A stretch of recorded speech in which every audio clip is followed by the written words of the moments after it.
Before we begin any work on the top side of the motor for the water pump assembly, we need to remove this air intake dam. And how we do that is removing the pop rivets here, here, and here. Using a flat bladed screwdriver, just gently pry it underneath the center of the pop rivet to release it from the vehicle. And you want to be delicate here because these plastic pieces on these BMWs are very fragile and extremely expensive if you decide to break them. Remove the air dam assembly by gently rocking it back and forth until it frees itself from the air intake box snorkel assembly as such. Remove the air intake box assembly by undoing the two 10mm bolts here, disconnecting the mass airflow sensor wiring harness, and then undoing the hose clamp using a flathead bladed screwdriver. The reason why we want to remove this air box is just to give us more clearance on the engine bay area so we have more room to work with. Undo the electrical connector by pressing down on the metal tab and then gently pulling the wire away, and then using your flat bladed screwdriver, loosen the hose clamp assembly as such. Once everything has been loosened, you can gently pick up the air box assembly and ever so carefully disconnect the hose from the intake track and then lift the box up in a manner as such, like this, to remove the lower air snorkel. On the back side of the box, you may find that there are wiring harnesses hooked onto the airbox assembly via some grommets. You'll just have to use a flat blade screwdriver to gently undo them, such as this big, large one here. And then once you lift up the box, it should look like this. The next step here is to remove the cooling fan assembly off of this manual transmission BMW. Now, unfortunately, or fortunately, depending on which vehicle you own, the manual transmission version is actually easier to work on because the fan assembly is electric, and it's simply removed by removing the pop rivet here where the radiator fill cap is, disconnecting the two wiring harness connectors on the left side, and then undoing the Torx T25 bolt on the left upper portion of the fan, and the entire assembly lifts out. If you have an automatic version of this vehicle, unfortunately, you're going to have to invest in a 32mm water pump center shaft holding wrench. And it's a thin profile one, if you can see it here. And then you're also going to need to invest in a special pulley holding tool here that will prevent the water pump pulley from turning while you undo the fan. I can't demonstrate it here on this vehicle because it doesn't have a fan clutch. But on the automatic version, essentially what you're going to do is you're going to jam the center pulley from spinning, and then you're going to turn the wrench in a clockwise rotation to undo the fan clutch. I'm not going to cover the details here because I can't show it to you guys. Undo the right side pop rivet using a flat blade screwdriver and a pair of needle nose pliers. Gently pull it out.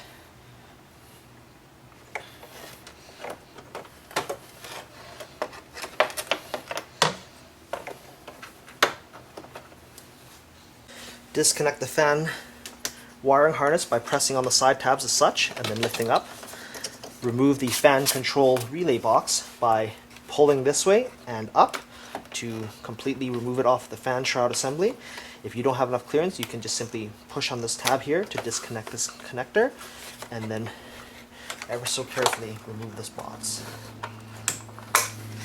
Now here's what the bottom of this box looks like. To unhook it, you might have to even reach your fingernails underneath this bracket assembly here to push those tabs out. This large harness here will loop through the shroud of the radiator fan below, and I don't know how well you can see it in this video, but you need to essentially unhook it from the shroud assembly so that it doesn't get caught on the fan when you're removing it from the vehicle. And this can be done by simply pushing the wire around the tab hook so that it moves freely in this manner as such. Using a T25 Torx bit, remove the upper radiator fan retaining screw. Remember, all these parts here are plastic, so you need to take extra care not to do any damage as they are quite delicate.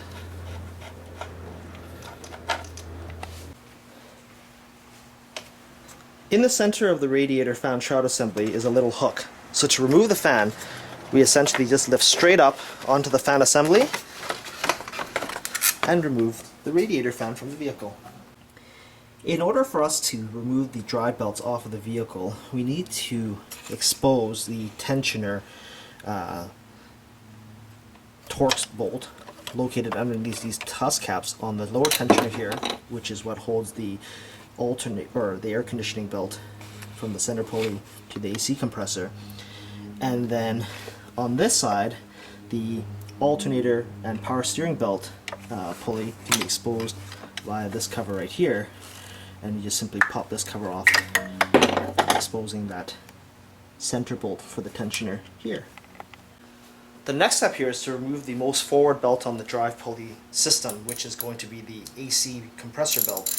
Using your Torx T50 bit, squarely insert this bit into that tensioner where you exposed the cap earlier, to just gently and ever so carefully, and you don't want this Torx bit to slip because you'll strip the Torx head, is to push down or rotate the tensioner in a clockwise manner to relieve the tension, and then gently release it to remove the AC belt. The next step is to remove the alternator drive belt as well. And doing the same thing, make sure that your bit is planted nice and firmly and deeply into that bolt. And then just applying a gentle, steady pressure, slide the belt off of the tensioner and carefully release. The tensioner bolts, because of their nature of being a Torx bit, can be quite fragile, so you want to make sure that you don't strip those bolts, otherwise you're going to have to find a replacement. A good service tip here is to make sure that you do pay careful attention to the routing of the belts, as once you lose that routing schema, it can be rather confusing to reinstall those belts. Now on this particular vehicle, the reason why I'm replacing all the different pulleys is because there's actually some bearing noise happening.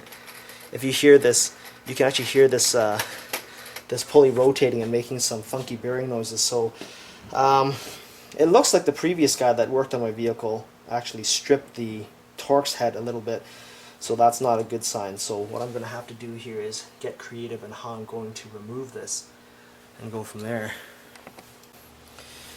Using your T50 Torx socket, we're going to remove the hydraulic tensioner pulley assembly off of the hydraulic tensioner. Now on this particular vehicle, because they use a hydraulic tensioner right here, you can actually purchase the bolt and pulley assembly separately from BMW. If you have a mechanical tensioner on your BMW, then you have to replace the entire tensioner assembly. Either way, both are fairly easy to replace, and once you purchase, say, a new mechanical tensioner, if your vehicle has that, you'll understand how to take it out. This is held in with a few screws. So, as I mentioned earlier, the previous person that worked on this vehicle stripped this bolt pretty badly, so I'm hoping that I can get this out without doing any further damage.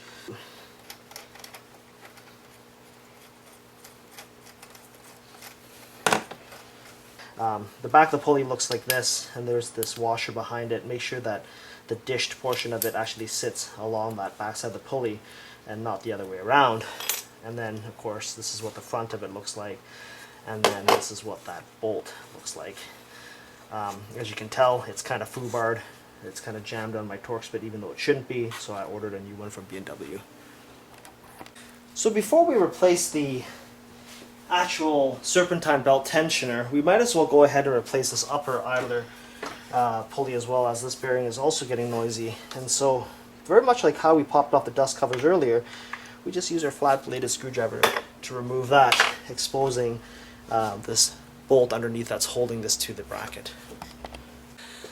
To undo the bolt for this idler assembly, we just got to use our 16mm socket, or wrench in my particular case, to just loosen this so that this idler will come free. Now just be aware that this idler actually passes through the alternator as well, so that's why we've got such a heavy duty bolt. So this is what the assembly looks like once it's been undone. So as you can tell, this bolt is quite long. And then on top of this, you want to pay attention here that on the back of this tensioner, or sorry, this idler pulley, that there's this little dimple here that goes onto the notch cutout on the alternator bracket, and of course that has to line back up on the new one, and the new pulley back into this little notch. Here's the new pulley here. As you can tell, there's that little nub. So when we do the reinstallation, we're just simply going to put this back on and tighten it as such, but making sure that we coat this threaded end here with plenty of anti-seize compound to make the future removal process a lot easier. So paying attention just down in this section here, you'll see that there's that little nub that matches up with the alternator bracket notch. So everything sits nice and flush, and basically now all we have to do is just use our wrench or our ratchet and just retighten this idler assembly back down accordingly.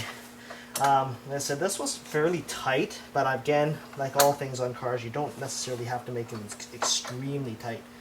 Just tight enough to keep everything together. Once we've tightened everything down, we can reattach the idler dust cap back onto the pulley just by snapping it back on like this.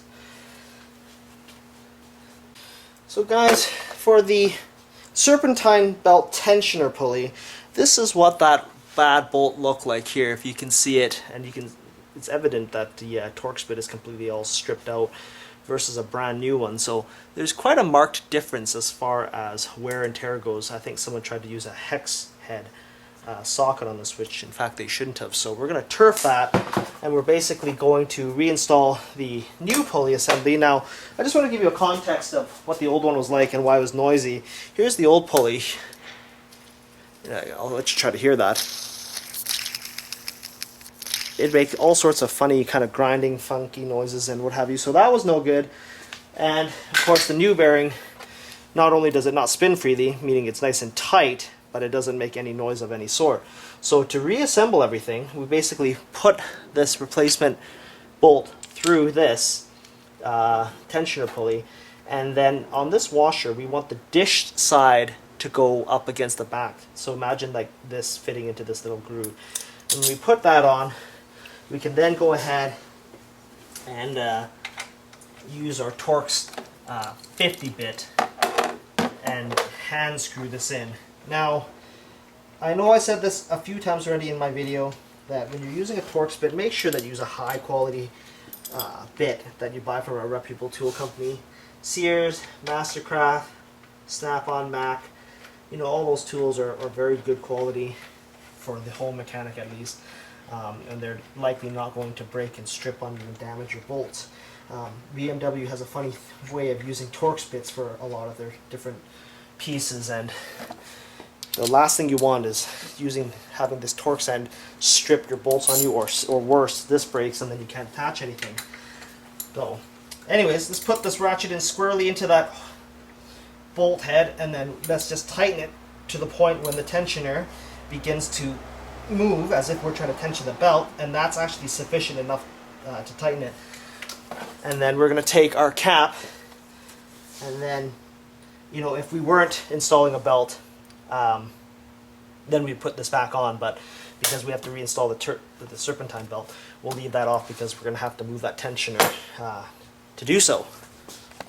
So to reinstall the belt, we need to roughly route the belt in the manner that it's supposed to go in, and then ever so carefully release the tension on our tensioner to basically allow us to thread the belt back over onto the alternator pulley. It always pays attention, or it always helps to make sure that you do a rough diagram of what your belts look like. I'm not really sure how well you can see how I'm doing all of this, but in a nutshell, that hydraulic tensioner, if you apply gentle pressure to it, it does give way, and then you can reattach everything. So I put everything back in for the serpentine belt, which is driving the alternator and power steering, and then of course the final step is to install this dust cap back over our tensioner pulley assembly so that dust and dirt and water doesn't get in there to ruin that pulley. Give it a firm push around the perimeter of it so it snaps properly into place, and then we'll now proceed to move on to installing the AC belt. So I've done a rough looping of my air conditioning belt assembly, and so now basically in a nutshell I'm going to try to again use my T50 bit, putting it squarely into that Torx bolt in the middle of the tensioner to ever so slightly move this tensioner out of the way so that I can loop my AC compressor belt back onto the crankshaft pulley.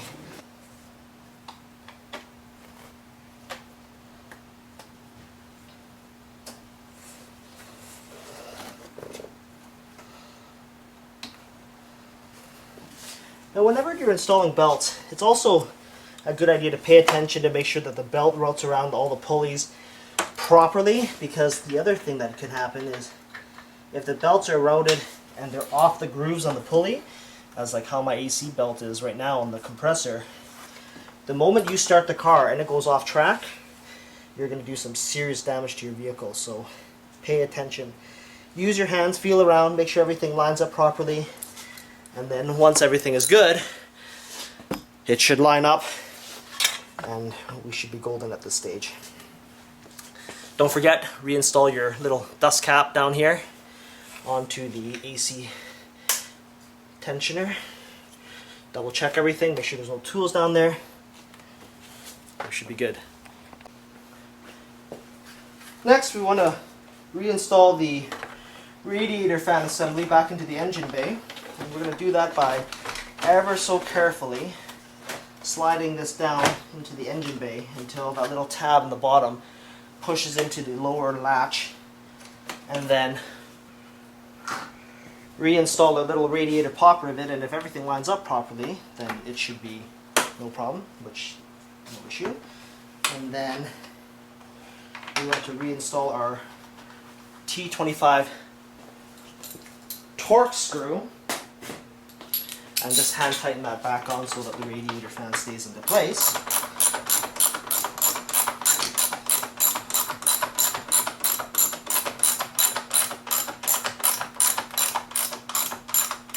Hand tight, guys, don't have to be too tight.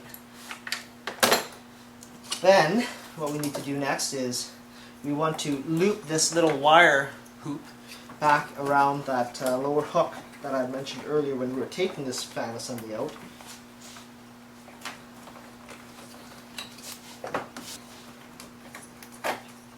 And once we have that loop through, we can then reattach this radiator fan control connector. We can grab our little fan control solenoid. We can hook that back on in this manner and then snap that into place and then reconnect the little pigtail connector on it as such. Make sure everything is nice and firm and secure. And the next step is to reinstall the air cleaner box. To reinstall the air cleaner box, make sure that the mass airflow sensor connector is above the engine bay. Make sure that you have no tools down in the engine bay area. And then at a slight angle, we want to put this snorkel piece back down into the engine compartment as such. And then we're just going to have to kind of fish around here to get that piece to go back in, while at the same time getting our intake hose all to fall back into place properly. And how you'll know that everything fits together right is that the two screw holes here for the air cleaner will line up perfectly. And of course the hose and everything else will just sort of come together nice and smoothly.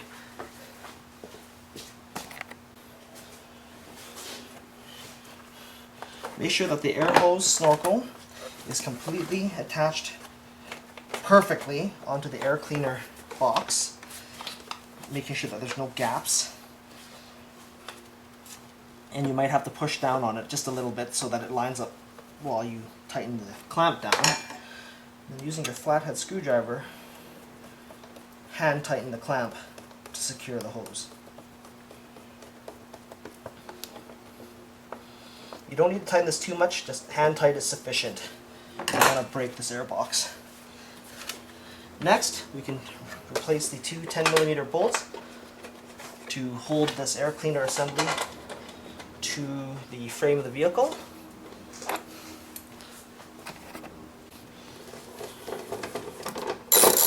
Just hand tight again. as such. You can now take this wiring harness here and hook that back onto the little hook on the back side of the air cleaner assembly. And this pushes on. And then taking this wiring harness assembly, you can either choose to just plug it in through the top like I've seen a lot of people do, or you can come underneath the air box as such like this and just plug that in, and there you have it.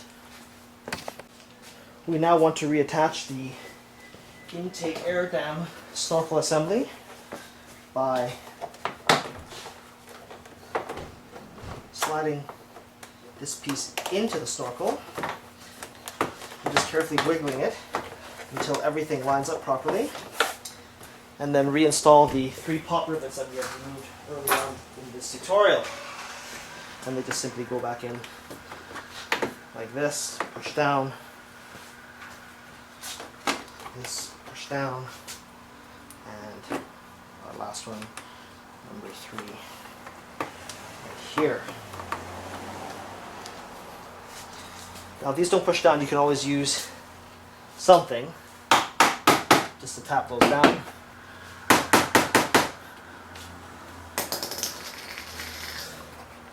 So as you can see, during the replacement process of these idler and tensioner pulleys, that it wasn't overly difficult, but rather more of the fact that you just got to take your time and have the right tools to do the work. Having a second pair of hands is always useful because you can always have someone hold the ratchet carefully for you so that your bit is square in the hole, so that you don't slip and end up stripping the head of your T50 Torx bolts. But all in all, these pulleys were about $70 to $80 a piece at the local BMW Canada dealership. I had this really bizarre sort of groan, sort of, rattling noise on the pulley system, and so rather than trying to troubleshoot what was wrong with my vehicle, I just opted that at this mileage, at 111,000 K on my vehicle, that I just would go and replace all the pulley assemblies altogether and then be done with it. In that process as well, some people would opt to go and replace the serpentine drive belts as well. In my vehicle, I did that 10,000 kilometers ago, and then of course that sound developed. So needless to say, it wasn't overly difficult to do. I hope you found this video useful and informative. Rate, comment, and subscribe.